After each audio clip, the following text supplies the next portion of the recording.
So I'm gonna go over my museum visit that I did for my humanities and fine arts class.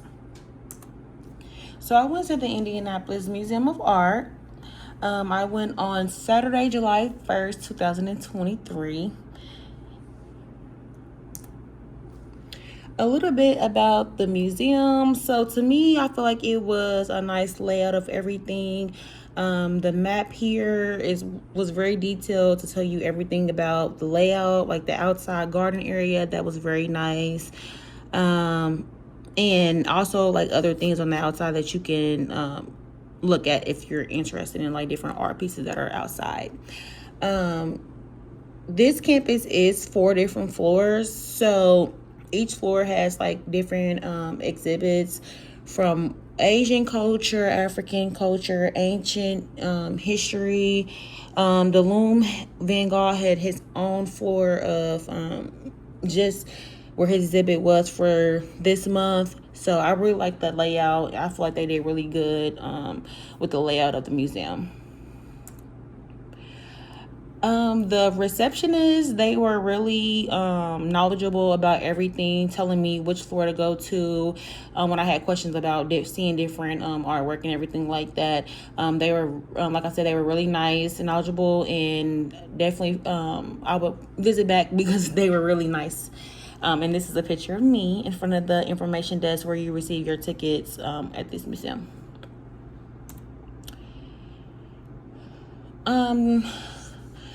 The main visits that, of course, I went for was Van Gogh, but I also looked at some African art and Asian art. Those two exhibits to me were very interesting, especially like the Asian art, being able to see some of their ancient history and different things that they used in their culture, as well as the African art as well. Seeing some of the things that they used back in the day. Really something really interesting about the African art was these big old tusks that they had received from elephants, and they had like carved different pictures in them, and the pictures basically meant like the people that were in charge of the villages or whatnot. I should have took a picture and posted it on this PowerPoint, but I didn't. I'm sorry. So you guys can't see exactly what I'm talking about, but it is very interesting if you guys do live in Indianapolis and you decide to visit this art museum later in the future. Oh, my picture is not there for some reason. Okay, so Starry Night by Van Gogh, that is what my main picture that I was looking at. I'm not sure on what happened to my photo there. I'm sorry, guys. But that's one of his main paintings that he has drawn that is very famous. So you will see it in another side, I'm sure. Alrighty, so Van Gogh, his period that he had the most drawings will be the Dutch period in 1885. A stylistic movement. So I picked this photo because it seems like they're, having like a little family gathering. Maybe this is like an older lady that needs help. So I feel like this is could it be her husband or one of her children trying to give her something to taste. As you see, she's pouring like some tea or coffee right there, and then they're having something right there to eat. So I really love this painting. I love the way that everybody looks in this photo. Of course, it's like, back in 1885. So this is kind of like the style of clothing and everything like that. But I really like this painting just because it symbolizes family. And I'm really big on family. So Van Gogh, his paintings, he really really painted a lot of photos of things around him and like memories of like this right here is his bedroom. So he decided to do a painting of his bedroom. He did not have any target audiences when he created his work. He just let everything around him inspire him to do his paintings, which I really like that about him. This is one of the gardens that was around him when he was in a mental asylum. He used oil paints to create majority of all his paintings. I like the three-dimensional look of these photo, especially this one, because it looks like the flowers, you can just touch them. I love colors. I love purple, any type of purple flower, so that's another reason why I chose this as well, because purple is my favorite color. Alrighty, so this is where Van Gogh's from, North Brabant. He was born March 30th, 1853. And he died in July 29, 1890. And here's a picture of his tombstone.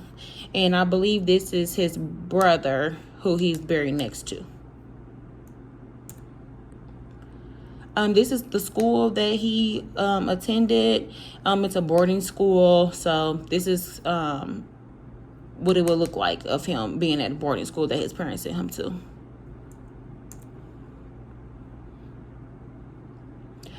This is a gallery of paintings and stuff like that have some of his art in it.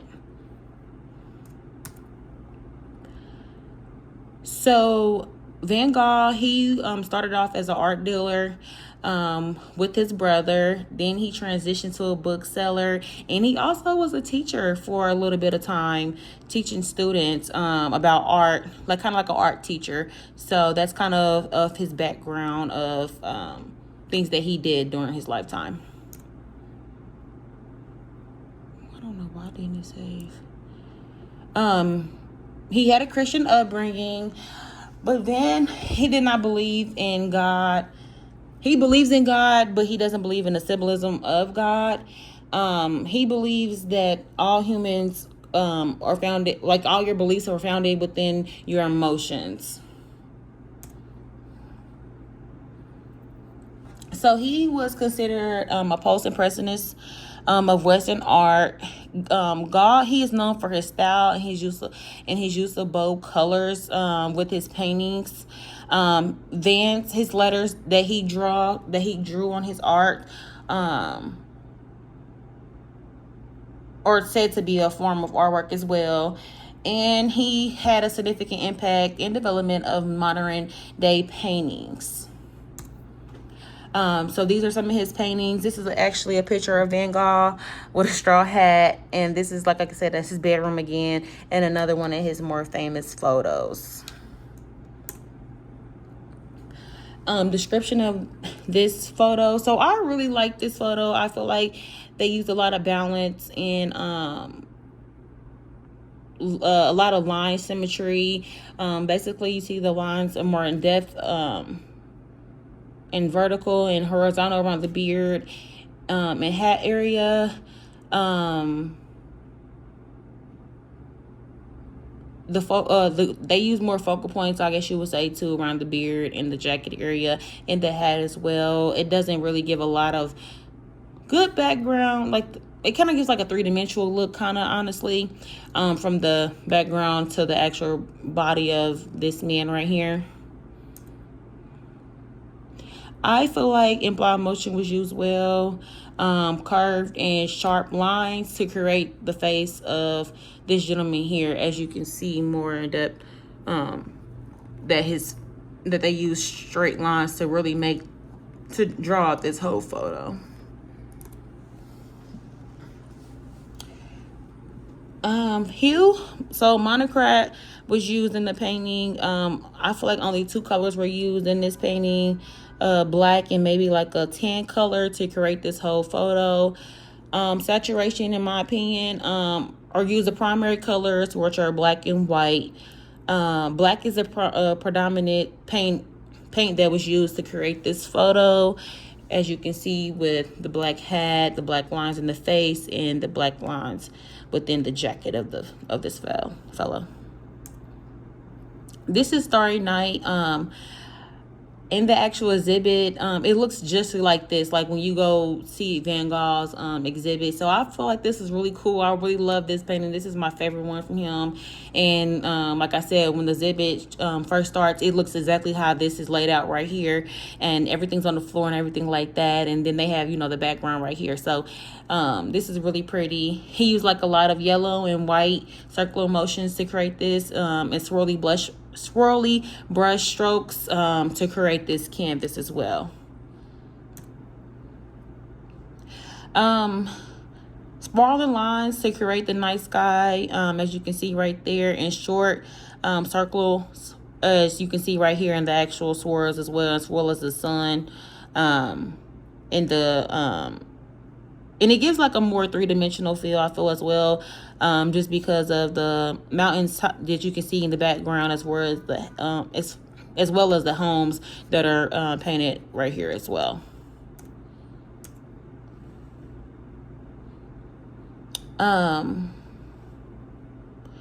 They use blue and yellow lines to create the sky, as well as this feature like over where people sit at.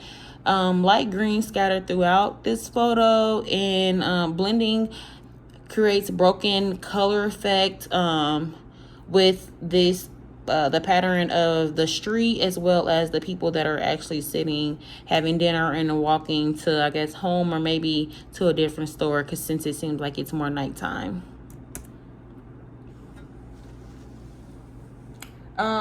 He uses a thick application of paint for this canvas right here. The texture is rough, and he used both brush strokes and undulating circles and swoops.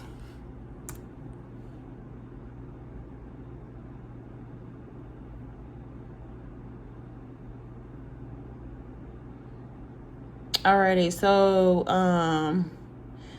depth is really used in this, in linear perspective and area perspective, just because it gives the illusions of the dissonance within the spaces, and diagonal lines and lines are ascending long ways in this photo, and then the narrow range of whiteness is lost within the detail of the picture, and there's a reduction of chroma. Then he used an open form with this photo here.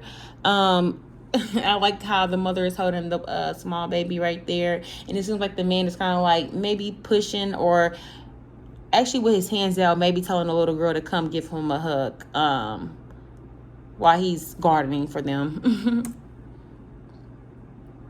I was very pleased, like I said again, with Van's art in the museum. I loved the layout and everything, and the layout of the art exhibit and as a whole.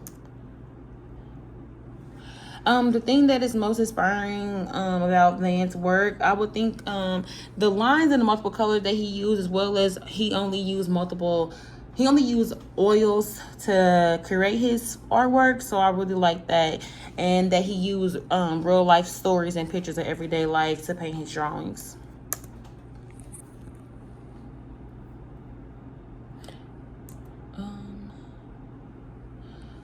The lasting value, I feel like because you can use two different colors to complete a look. Him using only black and white for that one photo with the gentleman with the beard really showed me that you don't need a lot of colors to paint photos. You can just use black and white and make a photo or a painting that everybody can enjoy to look at. And that's it.